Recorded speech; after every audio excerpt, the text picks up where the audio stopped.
No.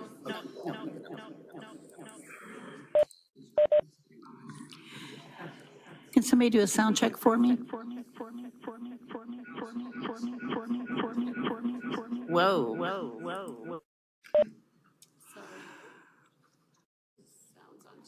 Did you mute that one? Okay. Bob, can you hear me?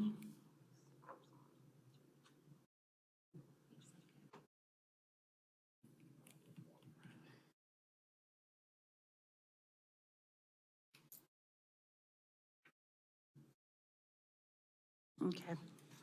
Can they hear us? Listen. Okay, all right. Are we ready to go otherwise? Okay, I'll call the meeting to order then. Good evening. Welcome to the Tuesday, May 16, 2023 Urbandale City Council meeting. I will call the meeting to order and ask Alyssa to take roll call, please. Parkway Montgomery. Here. Cobra. Here. Blake. Here. McBurney. Here. Kroll. Here. Thank you. Please stand as you're able for the Pledge of Allegiance. Pledge allegiance to the flag of the United States of America and to the republic for which it stands, one nation, under God, indivisible, with liberty and justice for all. Urbandale is a national leader in character counts, endeavoring at all times to promote and model the principles of trustworthiness, respect, responsibility, fairness, caring, and citizenship. In conducting tonight's meeting, we expect that all participants will act in a respectful manner consistent with these principles. Item 2 is approve the agenda. I'll ask for a motion in a second. Motion by Blake, second by McBurney. Discussion, please vote. By Blake. Motion by Blake, second by McBurney.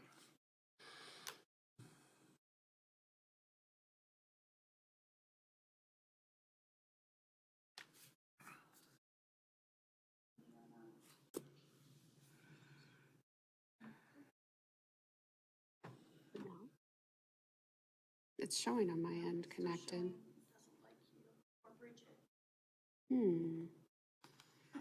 I'll sign out. I'm a yes in the meantime. Yes, and it took out my password, so it may be problematic unless All right, that passes.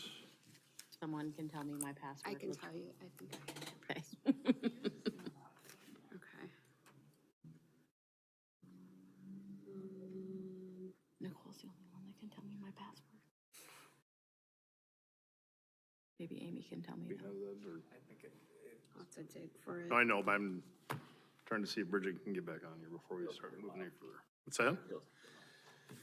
All right, we will move on to item 3, presentations, and I do have a proclamation for 2023 Public Works Week.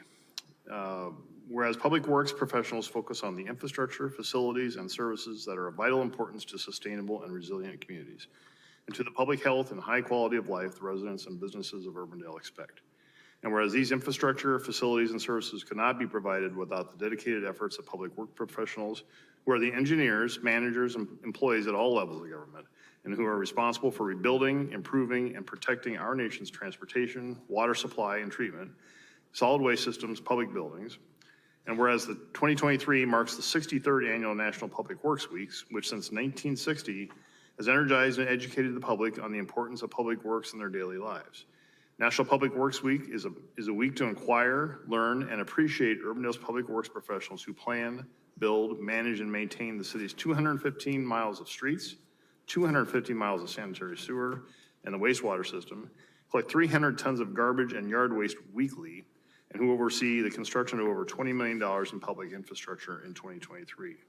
So now therefore, I, Robert Andeweg, the mayor of the city of Urbandale, on behalf of Urbandale City Council, do hereby designate the week of May 21 through 27, 2023 as National Public Work Week.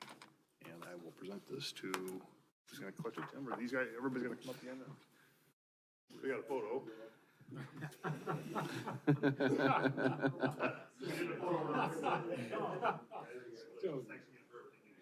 Throwing them to the wolves. Let's give him a round of applause.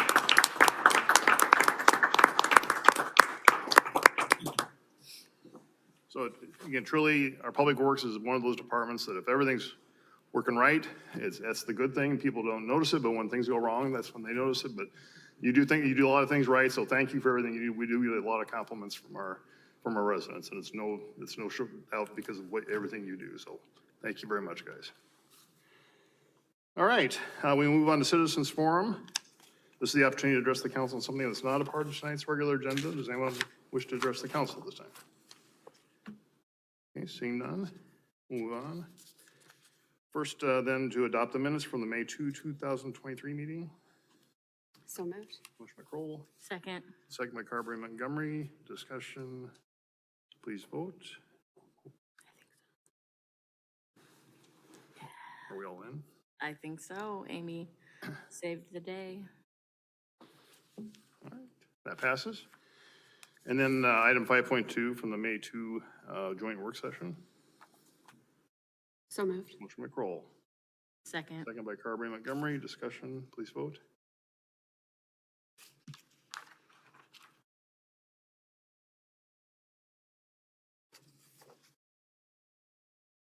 All right, that passes.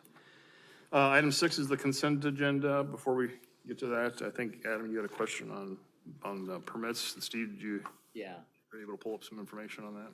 so on the building permits, notice the significant drop from past 2 years. And I didn't know if you had a kind of a breakdown of the residential, commercial, where are we seeing less activity? In terms of total valuation. Sorry, there we go. In terms of total valuation, the biggest issue there is in previous years, we've had a couple of schools in there. We had an R&R warehouse in there.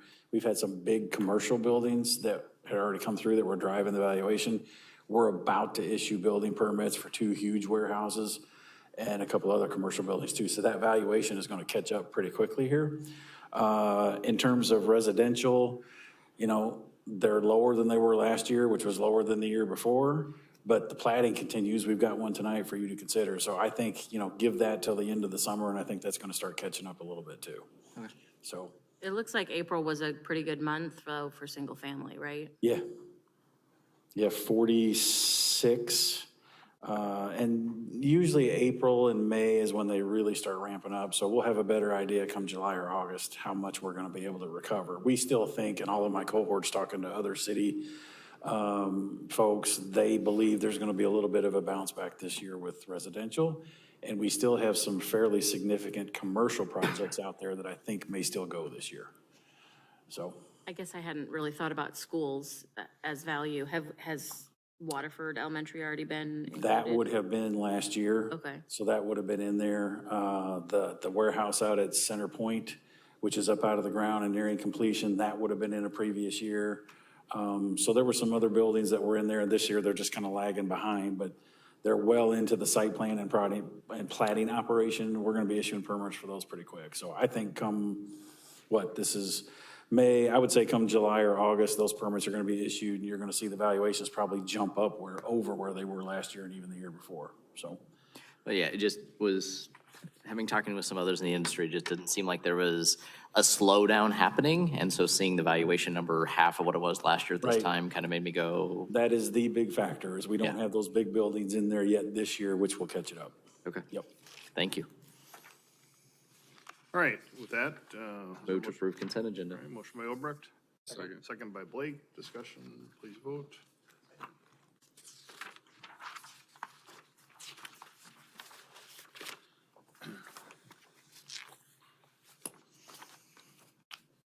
All right, that item passes.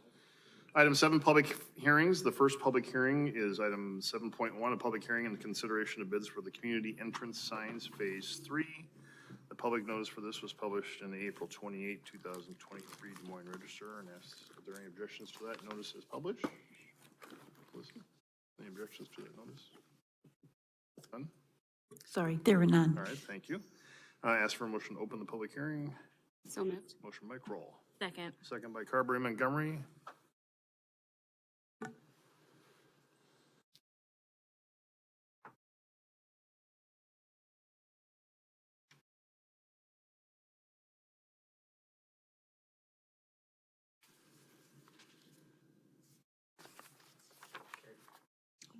All right, that passes. And to introduce the item is our Director of Engineering and Public Works, John Larson. John? Good evening, Mayor, members of the council. This is our bid tabulation for our third phase of our community entrance signs. So last Wednesday, May 10th, we did receive one bid for the project. We are recommending the low bid from Edge Commercial in the amount of $320,000. Their low bid is approximately $5,500 or 2% less than our engineer's estimate. And we're estimating the project will be done by November 17th of this year. Just kind of show you where everything is at. So here is Northwest Urbandale Drive. We're just south of the 141 interchange. We're going to replace the existing sign, which I'm showing here, that is now outdated with our change of our logo. So what we're looking at, this will be our first rectangular sign.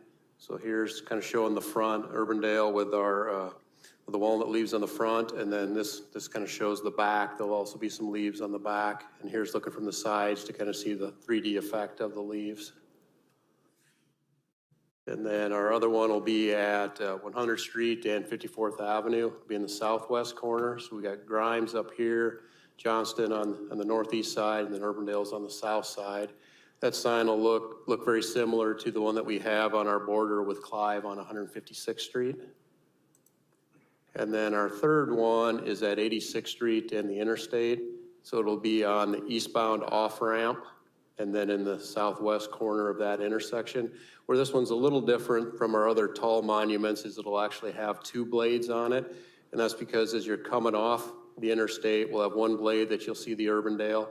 And also as you're going south down 86th Street, there'll be a blade where you'll be able to see the Urbandale as well. And then again, here's just an example of what that'll look like with only one blade, not two. That's at the Meredith interchange now. Thanks. With that, I'd be glad to answer any questions. All right, thank you, John. Any questions for John on this? For the council? All right, we are in public hearing on this item. Would anyone like to address the council on this item? Okay, seeing none, is there a motion to close the public hearing? So moved. Kroll. Second by Blake. Discussion, please vote.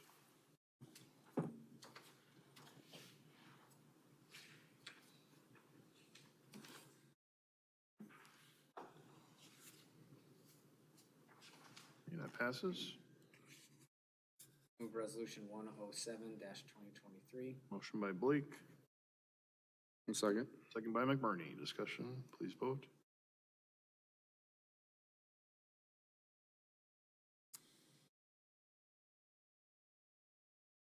All right, that passes.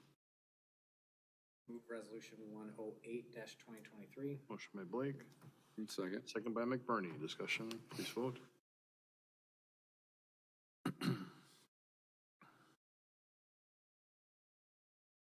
That passes. Move resolution 109-2023. Motion by Blake, Second. second by McBurney. Discussion, please vote.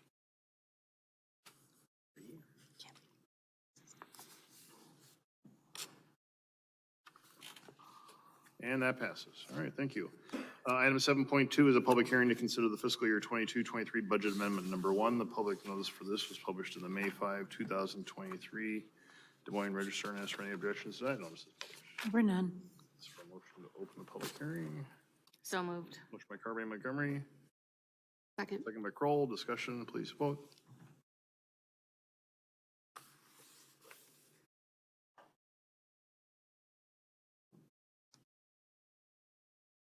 All right, that passes. To introduce this is our Finance Director, Nikki Lamb. Nikki? Yes, Mayor, members of the council, before you tonight is our first and only budget amendment for the fiscal 23 budget year that's wrapping up. This item, there's actually two pieces. So one is the actual amendment, and then the second piece is the transfers resolution that has to be updated for any transfers in and out. This is the new guidelines that have been out there for about 3 years now, that you have to say what the purpose of the transfer in and out is. So there's two pieces that are part of the approval process tonight. All the details are in the council letter. I won't reiterate all of those items. Operationally, it was relatively unexciting this year. Everything was pretty close. Hotel motel was the big piece that we actually had really positive growth in the revenue side of that. So we've rebounded, I would say, on that side of it. But on the expenditure side, we're required to pay our 2/7 to Bravo and 2/7 to CVB, so that expenditure can't happen until we amend the budget for that. So that was the big piece of operational that needed to happen. The other item was a basis of budget work session when we talked about fund balance and general fund being higher than we anticipated because of all the open positions in the public safety fields and the intent of council to try to burn down some of that general fund balance. So what we had talked about is advancing the 6-year repayment of our commitment to the airport. So you guys had committed to that piece. In the budget is the 1/6 payment in this current fiscal year to make anyway. So we went ahead and amended, pending all of the final settlement of with the property tax legislation that just went through.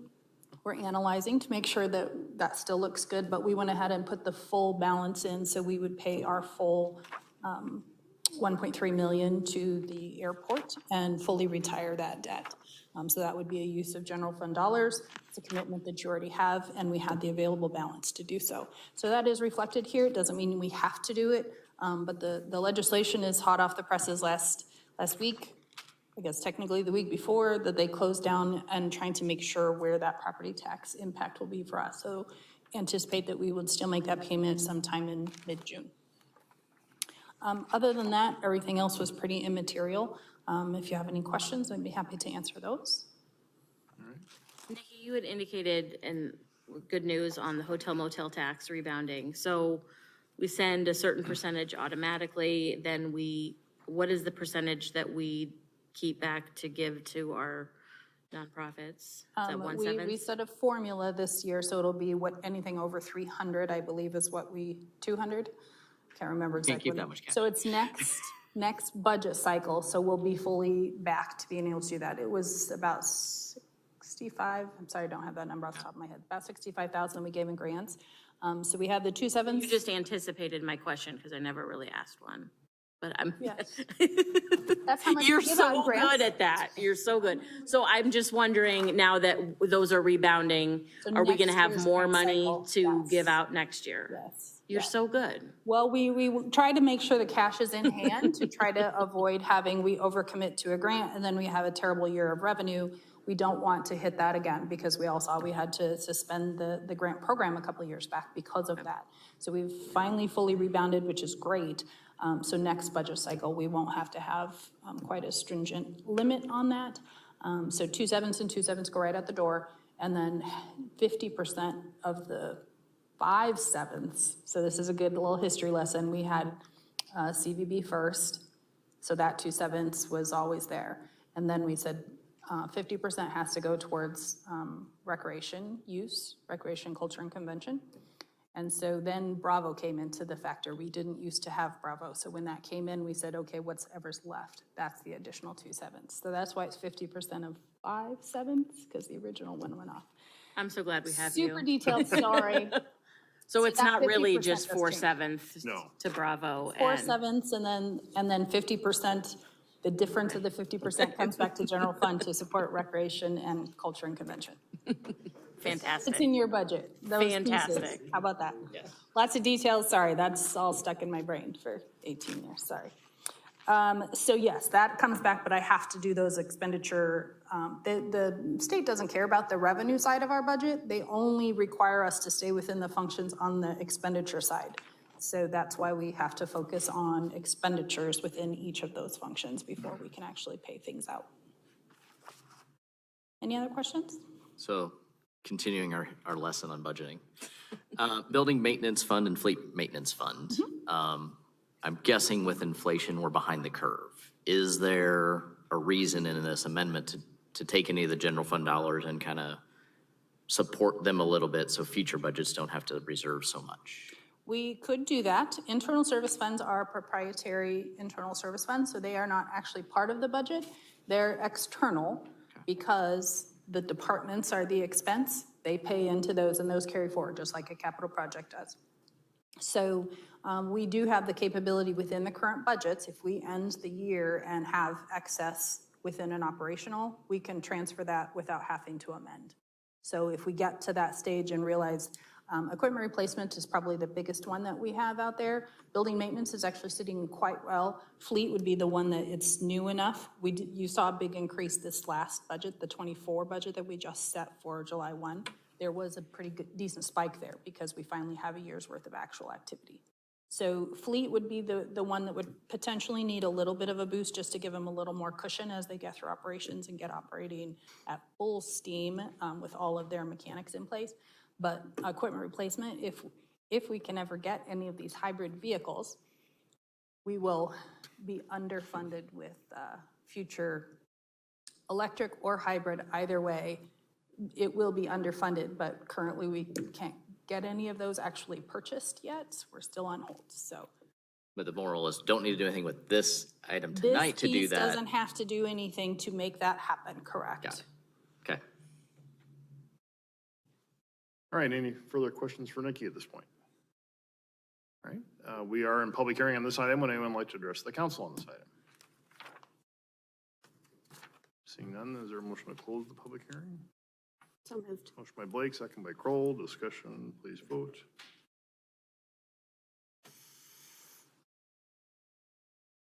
All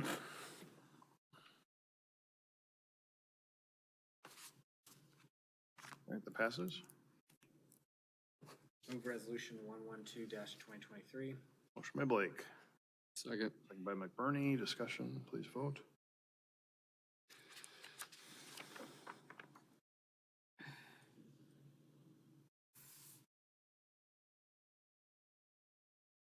That passes. Move resolution 111-2023. Motion by Blake, Second. second by McBurney. Discussion, please vote.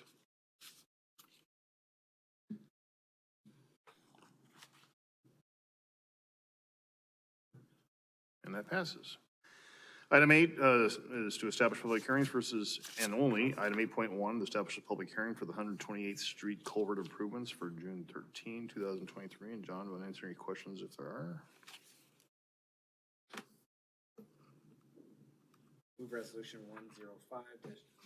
Motion by Blake, Second. second by McBurney. Discussion, please vote. Bless you.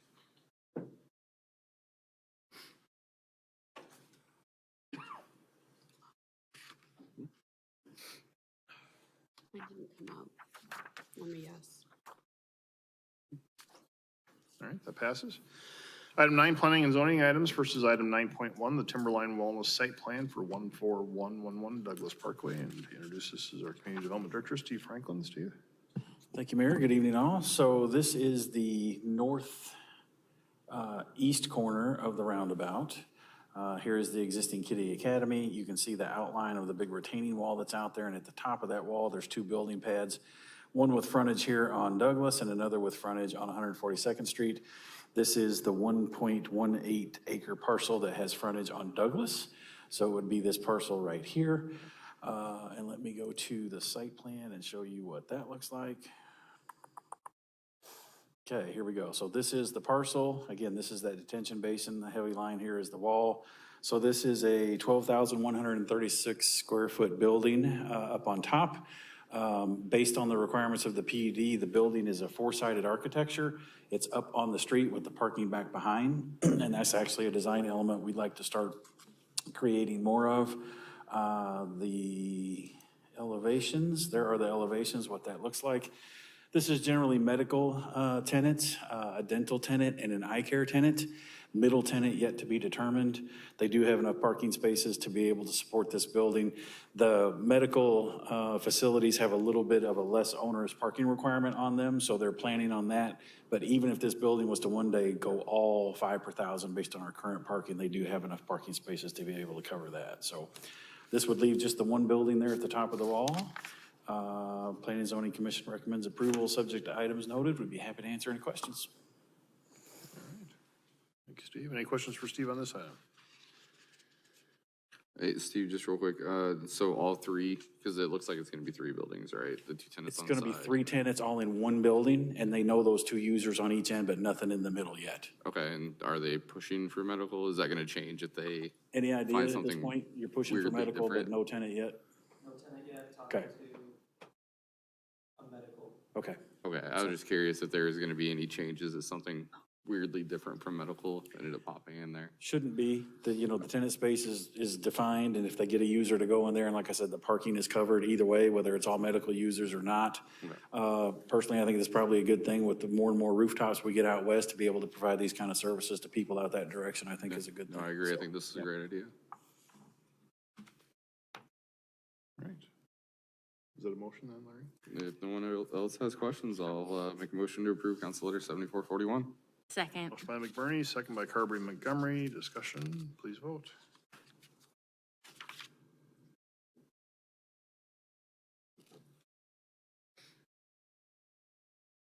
That passes. Item 9.2 is the Waterford Way Townhomes Plat 2 site plan at 146th Street and Springbrook Trail. Steve? This is the second phase for some townhomes that are part of this property. So this is Waterford Road, 142nd. This is the east end of what was the Roble property for all those years. Plat 3 is a combination of some single-family lots, some townhomes, and then still maybe trying to decide what to do over in this area in the northwest part of that particular quadrant. But this is phase 2 of the Waterford Way Townhomes. Phase 1 started here at 142nd Street, had 74 units and kind of came west, and then this is the second phase. And I've got, let's see here. Here we go. So you can see here to the east, out toward 142nd Street, this was that first phase that was, I'm sorry, I think I said 74. That one was actually 54 units to the east. And then this is the second phase, which continues the townhomes along Springbrook Trail, turns and runs north. And then on the second sheet, you can see they go all the way up to Waterford Road. So again, 74 units, the last phase of the townhomes for this particular portion. Planning and Zoning Commission recommends approval, subject to conditions noted. Would be happy to answer questions. So I'm curious, so is that retention basin, that's gonna stay in there? Yes. Are they gonna build any fencing or anything around it, or like, I mean, and just gonna leave it there? Not that we're aware of. That's not typical to put fencing around detention basins. People will see, when it rains, it's going to have water in there for a period of time and then it's going to dry out. So Okay. typically I was that's just not curious. done. We generally don't require that. Okay. They certainly could if they wanted to. Yeah, I was just curious, so, okay. Do you have any elevations on these? I don't for these.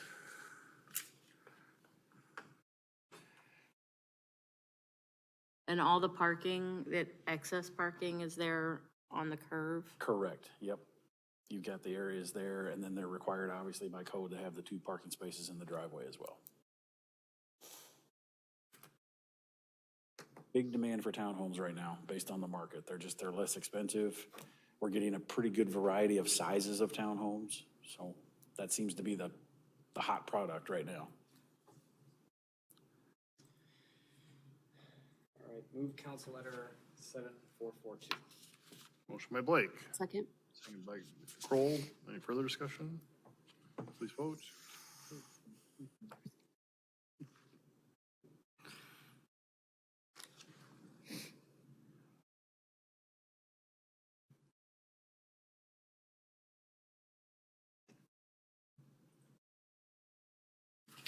All right, that passes. Item 10 are the regular agenda items versus item 10.1 is to consider the grant application for the charging and fueling infrastructure grant program for the Des Moines Metropolitan Planning Organization electric vehicle grant application. And to introduce this is our Director of Risk Management and Support Services, John Conyer. John? Thank you, Mayor. Council members, this is the official action for the MPO electric vehicle charging station grant that we talked about at the last council meeting on May 2nd. So the grant would be coordinated by the Des Moines MPO, and it's the CFI grant, or the Charging and Fuel Infrastructure, and it's the competitive piece of the grant. So it just means that there's certain specific rules that the MPO and us through this grant application would have to follow, and those will come up in just a second. One, they have to be level 2 chargers. So this is your base entry-level charging station. It's not your DC fast chargers. They have to be public, So if a site is open 24/7, they should be made available for that. If not, if they're open for as long as the place is open. So they must be maintained for at least 5 years. If you are going to charge for them, you must disclose that up front before someone connects. The reporting piece of it will be done through the MPO, but we'll have to provide information to them for it. And then it's a required 20% reimbursement grant, so we would need to pay for the funds up front, and then the feds would pay up to 80%, and we would be responsible for the 20% difference. Based on discussion from last time, we had talked about where should we start off and site these. So the two shown here would be one at this campus and don't have the exact location at either site. Would need to work with building maintenance to find out what are the best locations. But we would identify here at City Hall campus and then also at Walker Johnson Park. I said probably closer to the softball field sides, but it could be down by the shelter too. But it's just the two sites that we had talked about last time. So then what is the estimated budget or cost? Reached out to a few national EV companies and kind of got an estimate across the way. For level 2 systems that are going to be your 11 kilowatt to 25 kW, which is your middle to upper end charging capacity. So it's not the 5 or 7 that you would see it maybe at a Fairway station. So it's something that you could plug in and charge your car in a 4 to 7 hour time frame. So it's your middle to upper end. You're looking roughly $18,500 for 2 stations at each location, so 4 in total. Talk to Mid-Am about what would be the infrastructure to get the electrical there, and you're talking about $20,000 is the high end. It may be a little less. It just depends on where we site them actually. And then site prep in installation is going to be pouring the pad, conduit, everything of that nature to get them, and then actually the actual setting them up and getting them off and running is $15,000. So per site would be $53,500. So that's for both the City Hall campus and for Walker Johnson Park. A grant submission of $107, and the 20% match on that would be $21,400. Next steps of where does this go here? The resolution is here for you tonight to approve. If that goes through, we'll submit that off to the MPO. Their deadline was May 30th. They've been given guidance that now the deadline is June 13th, so we got an extra couple weeks just in case. The grant is still anticipated to be given out in the fall of 2023, probably October-ish. If so, and if we were to get the award, we would finalize bids and get stuff out here in the winter, so probably January, February of 2024, and then having everything up and running by summer, I would say before July 4th is a realistic timeline. That is all that I have for you tonight, and happy to answer any questions. Mid-American in their named facility in West Des Moines has charging stations that are Mid-American charging stations as well. Yes. I guess you talked to them about putting in the infrastructure. Did you talk to them about putting in the charging stations as well? Mid-Am does not do their own charging stations. The one they have there are actually through Shell. They just have their company wrap on them. The ones that I talked to could put our wrap on it as well. Also, we had talked about we don't want an ugly box sitting in a park. So they could wrap it in butterflies, unicorns, they could wrap it in logos, they could wrap it in whatever you would want it to wrap it in. But those are actually not their charging stations. They're actually a third-party vendor, which is Shell. Okay, because I've also seen McCasey's and so forth that also are wrapped Mid-American, so. Yes, those are all Shell. They no longer do a level 2 charger. They're all DC fast chargers, and so they're actually not someone that would actually be for us for this grant. So I did talk with ChargePart and Nudio. Those are the 2 major players left out there, and so that's where the cost estimate came from. Okay, and then as far as the consumer pulling up to it and being charged for it, I'm guessing the vendors have all the infrastructure behind that of running the credit cards and billing accordingly, and all of that's part of the purchase of the unit. That is, they all come with a 3 or 5 year system, and so it's maintenance and then system, and then after that point, you would be charged an annual fee for that back-end system. But they all have that, yeah. You can set rates, you can set time charge, you can do lockouts. So they all have that back-end system, and they all process the credit cards and/or apps too. Okay, thank you.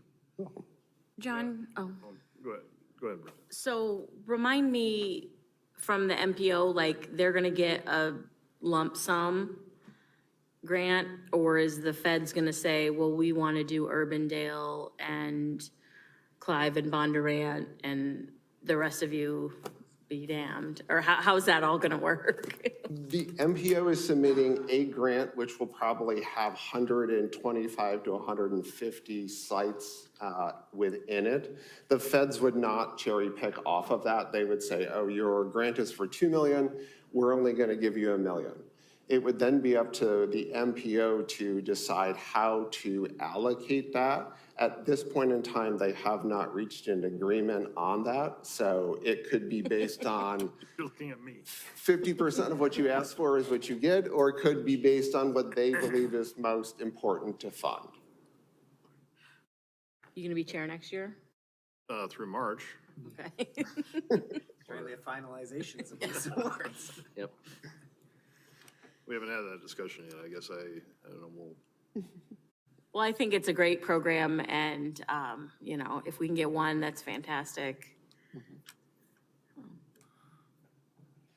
John, we had talked a couple weeks ago about whether or not these would have canopies or not. So was the plan, and the cost estimates include a canopies for each of these sites, or? These cost estimates do not include those. You can retrofit later, you know, it would cost, I mean, a lot of times you would look at doing that additionally above and beyond as far as your site prep and whether you wanted to do solar or just have a canopy. They would definitely want to be next to some place that is well lit, you know, making sure that people feel comfortable when they pull up, that they would have nice lighting, they know what's around, they could plug in and easily charge. We could do that as a later place. None of the stations come with a canopy with it built in. It's something you would have to put on additionally. Okay.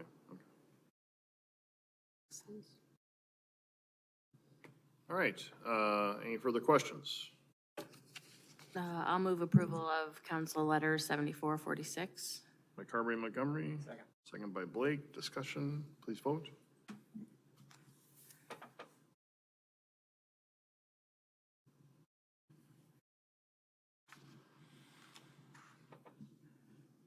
All right, that passes. Thank you. Item 10.2 is consider the purchase of office furniture for the parks maintenance facility. And Jan, answer any questions if there are. Move approval of council letter 7425. Motion by Blake. Second. Second by McBurney. Discussion, please vote.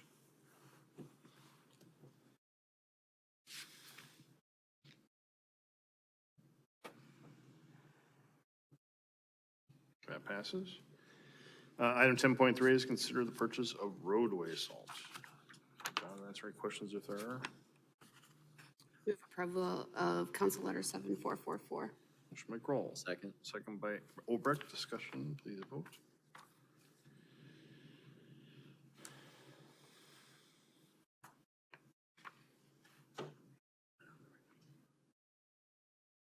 That passes. Item 10.4 is to consider the software as a service agreement with Time Clock Plus. And do we have Nicole online just in case there are any questions? Are there any questions for Nicole on this? Motion to approve council letter 7440. Motion by McBurney, Second. second by Kroll. Discussion, please vote.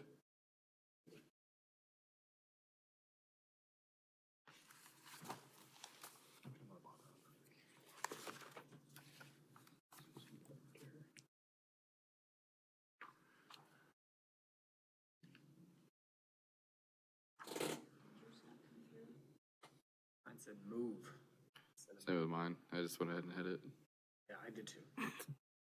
I I vote yes. Yeah, yes as well. Would be a day with that. There we go. All right, that passes. All right, that takes us to the end of our agenda. Amy? Just an update, strategic planning, RFP. John and I are still working on it, and we're in a pretty good spot. Hopefully in the next couple weeks, we'll be ready to go, hopefully. Yeah. Yeah, so thank you to the committee who's helping us kind of move that forward. I do have a piece of paper with key stakeholders that I'll pass around if you know any of these folks or the folks that we should be contacting for engagement in the process. Please go ahead and fill in their information. And then DC was great. I think I've finally recovered potentially on my sleep. So that's all I got.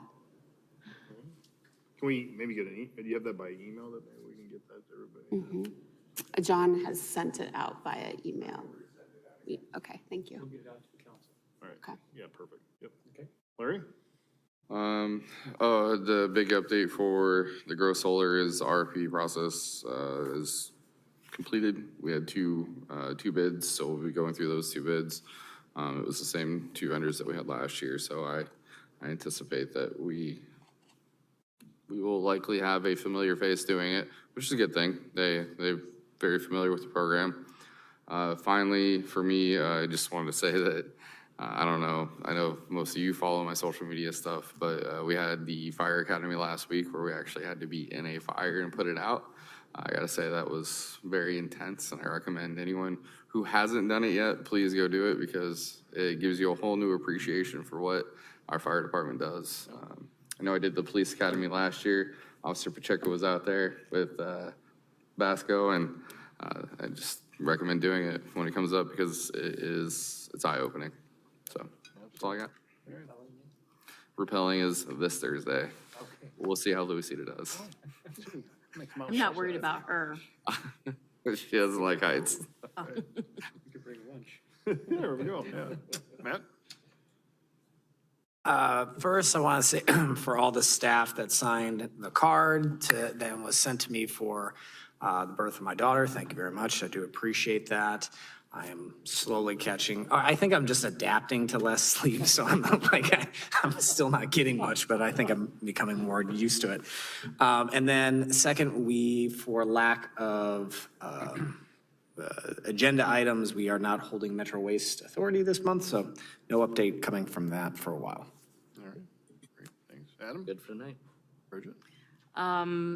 Like Amy said, DC was great, made a lot of great connections, was very proud of the Urbandale contingent, and spoke very highly of all of our staff, I think, when we were talking to other communities. So some people may be coming after Nikki wanting to hire her after we pumped her up, but we won't let you go. So, Just tell them she has her own slush fund. yeah, exactly. Can you give her that? So that's about it. I'm trying to touch base with each of you in the next day or so on some DART stuff. So I think I need to talk to you, so. All right, thank you. And again, just to follow up on MPO, we're going to have an executive committee meeting next week. This is transition for both DART and MPO. We'll be following closely behind DART as far as the process for choosing a new executive director, but I think we're doing well. Right now, Dylan Molnix is the current interim director. Dylan's been there he's been there longer than Todd was, Todd's tenure there. He's been over there for over 16 years, so Dylan knows the organization well, knows the issues well, so we're in good hands for now, and we'll keep moving on that. We're a sponsor of the Thursday luncheon, and the MPO ironically is 40 years old this year, and we had a little fun with that, and I think everybody saw my college graduation picture from that one. So Push that video out to everybody. I agree. That's a great idea. maybe we can get that out. I don't know. No, maybe not. But again, I think we did have a good 3 days. It's always a whirlwind 3 days, but I think we made some good some good contacts with our congressional delegation, made some good contacts with our neighbors around here that were on the trip, so I found it to be very productive, so. And I may have missed it. Did we have a legislative ask or did we just go? We primarily went in on Hickman, it was kind of a joint ask on Hickman interchange, so, Sorry, I missed that. yeah. We had the staff identified legislative programs that are in existence now that we wish they continue to support. Safer Grant, COPS Grant, programs like that we've taken advantage of.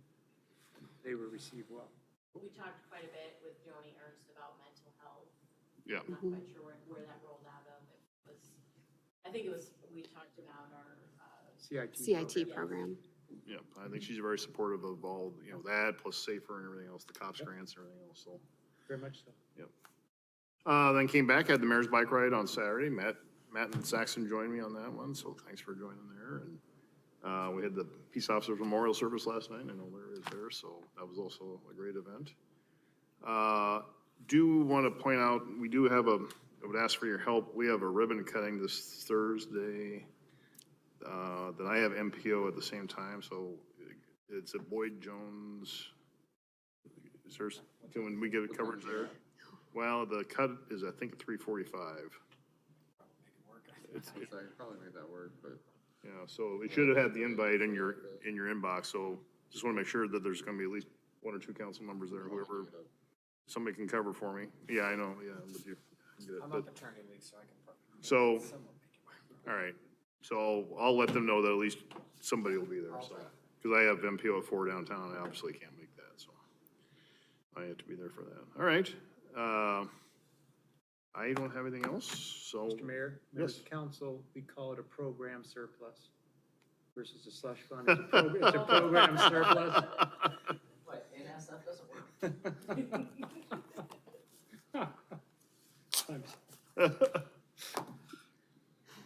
With that, we are adjourned. Thank you, everybody. Have a good evening.